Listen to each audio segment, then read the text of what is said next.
Sukhoi SU-57 na F-35 ni fighter jets zashimuse ibinyamakuru byinshi byo kuri murandasi kuko ni indege zikomeye ku rugamba, zikaba zarakozwe n'inganda za mbere mu za mbere. Ni indege zifite ubushobozi buhanitse bwo guhangana n'umwanzi mu kirere kuko zirihariye kubera ikoranabuhanga zifite riyubakanye nazo. Gusa Sukhoi 57 ishobora kuyihangana mu guhangana ziramutse zitanye mu mitwe mu kirere nk'iya Kagoma ni imwe, nitwa Lockheed Martin F-35 Lightning II aircraft family, yiruka ibirometero 1930 mu isaha, indege y'umunyamerika. Sukhoi SU-57 na F-35 akaba ari zimwe mu ndege zigezweho ku rugamba rusaba ikoranabuhanga ryisumbuye rya fighter jets, indege z'intambara zihuta cyane zifite ubuhanga ndetse n'ubudahangarwa mu guhangana mu kirere. Ikaze mu isi y'ubuhanga busobekeranye ikoranabuhanga ryimbitse ry'indege za mbere zihambaye zifatwa nk'iza mbere ku isi ku rugamba rusaba tekinoloji ihambaye. Hano tugiye kugereranya ubuhanga ndetse n'ubudahangarwa bwa zimwe ku yindi akantu ku kandi kageze izi fighter jets kugeza mbigucengejemo ijana ko rindi. Icyo usabwa hano we ni kimwe, reba iki cyegeranyo neza witonze kugeza ku musozo wacyo kugira ngo usobanukirwe neza iby'izi ndege zakorewe mu nganzo bakarema bagahanga ibidasanzwe byo mu isi y'ibiguruka n'ibiturika ku mirongo y'urugamba. Naho ngiye nk'ibisanzwe mbahaye ikaze, nitwa Imfura Chris. Stay tuned.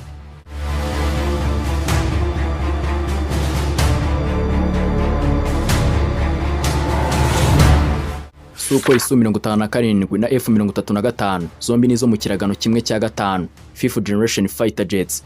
Iyi Sukhoi 57 ikabizwe ku izina rya Felon. Iyi yubatswe mu kiragano cy'ikoranabuhanga rihanitse. Inganda zayishyizeho amaboko nizo mu gihugu cy'Uburusiya. Gusa mu busanzwe ijambo Felon bahaye indege nk'agatazirano kayo, bisobanura umunyabyaha. Akaba ari izina ryahawe indege n'ikigo cya NATO bashaka kugaragaza ko ifite ubushobozi budasanzwe bwo gutera ibitero biremereye ku mwanzi mu kirere no ku butaka icyarimwe.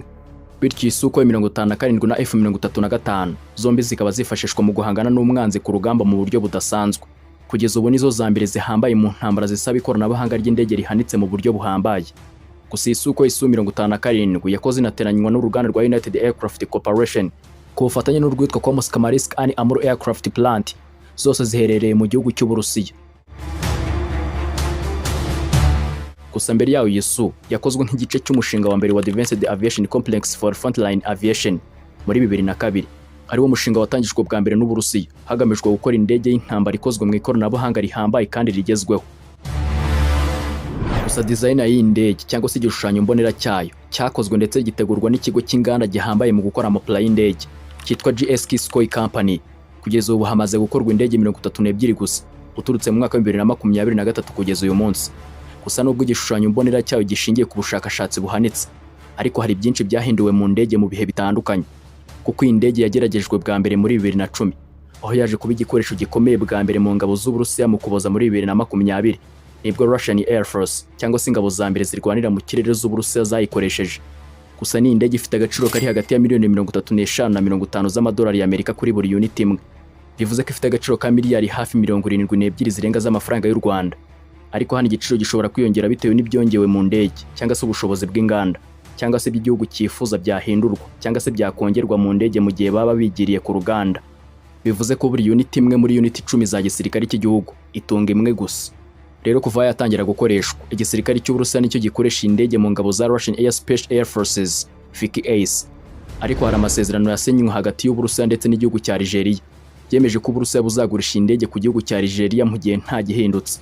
Kikaba aricyo gihugu cya mbere cyo hanze y'Uburusiya cya Afurika kivuga ko cyasinye amasezerano yo kugura iyi Su-57 ariyo verisiyo yagenewe cyangwa se yakorewe koherezwa hanze y'Uburusiya.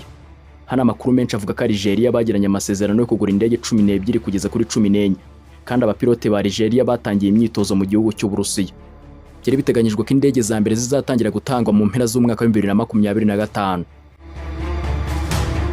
Ariko hari n'ibindi bihugu bikomeye mu bya gisirikare cyane mu kurwanira mu kirere nk'Ubuhinde kwigeze kuba abafatanyabikorwa mu ikorwa ry'indege mu mushinga bari bahuriyemo, ariko Ubuhinde bwawuvuyemo muri 2018 kubera ikibazo cy'amafaranga menshi kijyanye no kudahabwa n'ikoranabuhanga ridahagije. Ariko hano Uburusiya bwaje gushyira andi masezerano mashya arimo gukorera indege mu Buhinde no gusangira iby'ikoranabuhanga binyuze muri gahunda ya Make in India. Kugeza ubu Buhinde buri gusuzuma neza icyo cyifuzo. Ubushinwa nabwo ntibwatanzwe nk'umunywanyi mukuru akaba n'inshuti magara n'Uburusiya mu gusangira ikoranabuhanga mu bitwaro kirimbuzi, nabo bagaragaje ko bayikeneye mu zo watunze. Ariko nyuma bwaje kwisubira bavuga ko bafite indege ziteye imbere cyane, ari nta mpamvu yo kugura iyi Su-57. Hano rero munyemerere duhengereze gato ko bikoza akantu ko kandi kagize iyi ndege. Nuko iyi ndege ikiri nshya mu ntambara zisaba ikoranabuhanga, kuko nta hantu wavuga hambaye yagiye kurwana ku rugamba, ariko irakanyagwa aho yakoreshwa ku rugamba. Ikaba yaratangiye gukoreshwa muri 2016 muri za operasiyo zihambaye yagiye ikora zitandukanye, kandi igakoreshwa mu kurinda ikirere cy'igihugu cy'Uburusiya. Gusa Su-57 ni indege ifite ubushobozi bwo gukora ibikorwa bitandukanye mu kirere, aho imbaraga zayo zishingiye ku buryo ikorana n'ikoranabuhanga ryayo ryubatse, aho ifite ubushobozi bwo gukwepa intwaro cyangwa se kugerageza guhangana na za misile z'umwanzi mu kirere mu buryo buhambaye.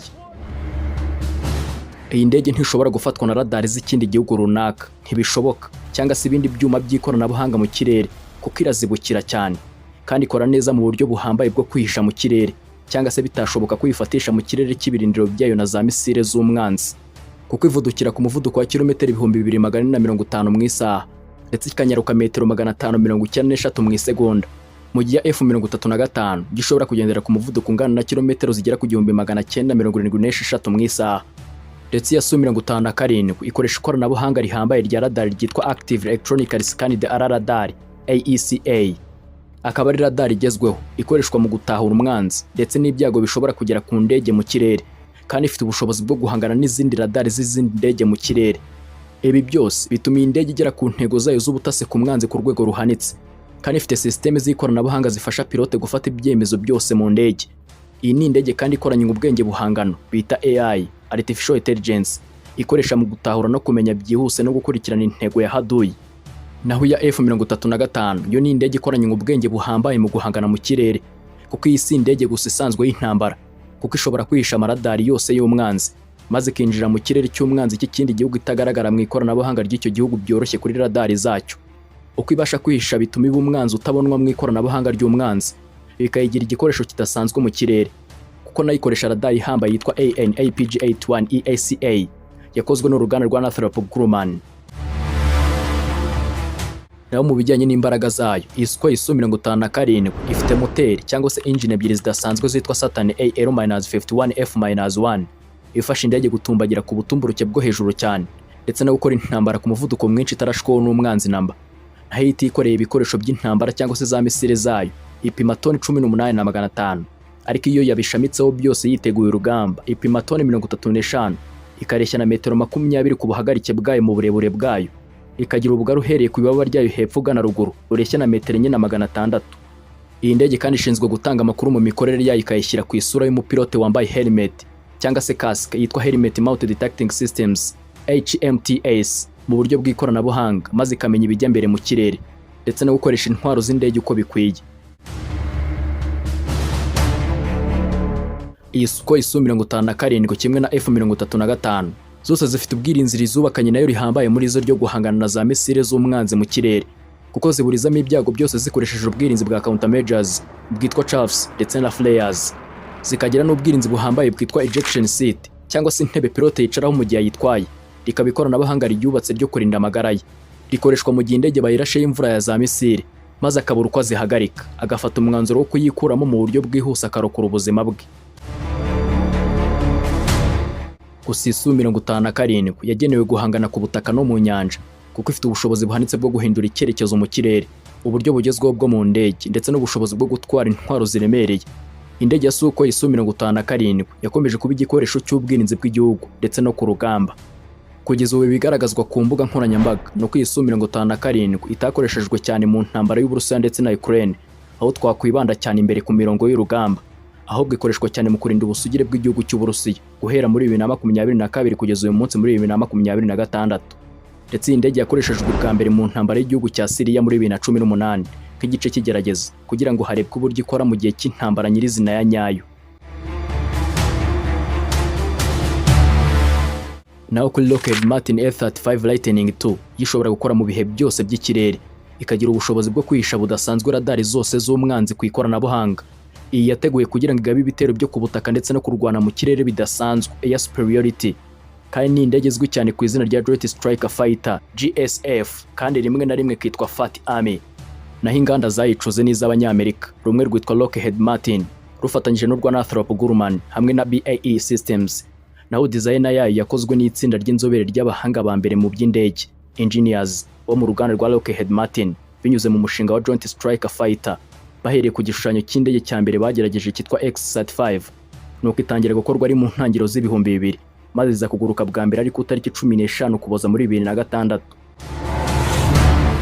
gusa yatangiye gukoreshwa bwa mbere mu gisirikare cy'Abanyamerika ari muri 2015 na Marine Corps no muri Kanama 2016 na Air Force mu gisirikare kirwanira hejuru nk'iyakagoma cy'Abanyamerika, aho kugeza muri uyu mwaka wa 2026 amaze gukorwa indege zigiye ku 1290 zirenga. Iyi ndege kandi ifite ubushobozi bwo kurasa no guhangana n'izindi ndege zose mu kirere ndetse no ku butaka icyarimwe. Ifite n'ubushobozi bwo guhagarika no kwiba amakuru y'umwanzi ikoresheje ikoranabuhanga ryayo bayubakanye ridasanzwe.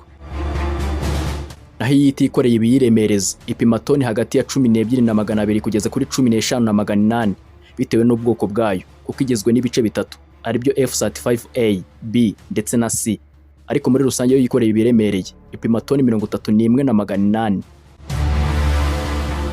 Maze mu kuvuduka no guhangana kwayo mu kirere nk'iyakagoma ikayifashwamo na moteri cyangwa se engine yayo yitwa Pratt Whitney F-135, ikagira uburebure bwa metero 15,700, ubugari kuva ku ibaba ryayo hepfo ugana ruguru bungana na metero 3 kugeza kuri 4. Kandi F-35 ifite system ituma umupilota areba impande zose muri dogere 360 binyuze mu ikoranabuhanga rya helmet cyangwa se kasike idasanzwe aba yambaye ku mutwe witwa Helmet Mounted Display Systems HMDS.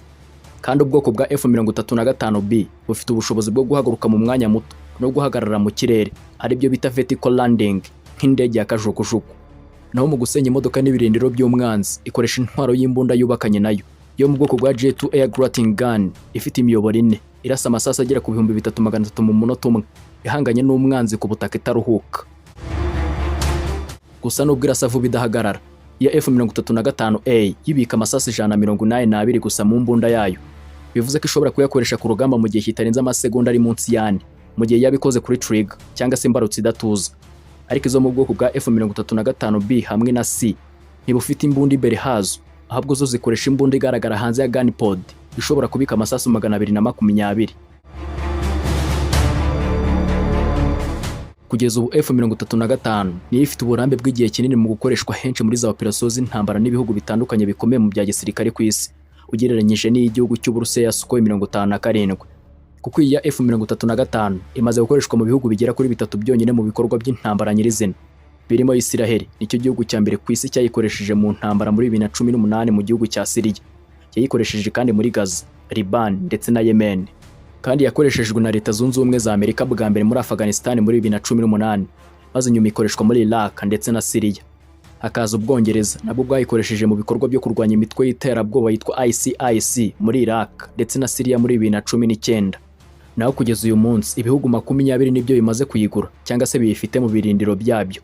Bike muri byo havuye muri Leta Zunze Ubumwe za Amerika ni Israel, Ubutaliyani, Ubwongereza, Norvege, Singapore, Korea y'Epfo, Canada, Ubuyapani na Australia ndetse n'ibindi byinshi bitandukanye byo ku isi. Naho indege imwe ya F-35A igura hagati ya $80 na $100 z'amadolari y'Amerika bitewe n'igihe yaguriwe n'amasezerano y'igihugu yagiranye n'ikindi gihugu cyifuza kuyigura. Naho izi ndege uko ari zombi zihurira ku bintu byinshi byaba ikoranabuhanga, aho zitandukanira naho zikorerwa. Ikoranabuhanga uburyo rikoreshwamo bitandukanye n'ibihugu ziturukamo, intambara zakoreshejwemo ndetse n'ibindi. Kuko ubwirinzi bwinshi bw'izi ndege zifite nuko zishobora gutanga amakuru hagati yazo n'izindi ndege bihuje ikoranabuhanga cyangwa mu mazi, mu mato y'intambara no ku butaka, bituma zikora nk'umuyoboro w'amakuru yihuse ku rugamba. Gusa kandi kuvuga ko indege irenze indi biragoye kubera ko byaterwa n'icyo ukeneye ku rugamba, kuko buri yose yubatswe ifite intego yihariye kandi mu buryo bwihariye butandukanye. Kuko urebye F-35 ni iya mbere mu kwihisha radari, ishobora kwinjira mu kindi gihugu cy'umwanzi karasa itagaragara. Naho Su-57 ifite uburyo bwo kwihisha, ariko impuguke nyinshi zivuga ko itabasha guhunga radari zigezweho nk'uko F-35 bikora. Muri make ya F-35 ni nko gukoresha sniper utabonwa, mu gihe Su-57 ari nko gukoresha gladiator ifite imbaraga n'umuvuduko mu kibuga cy'intambara kurusha F-35.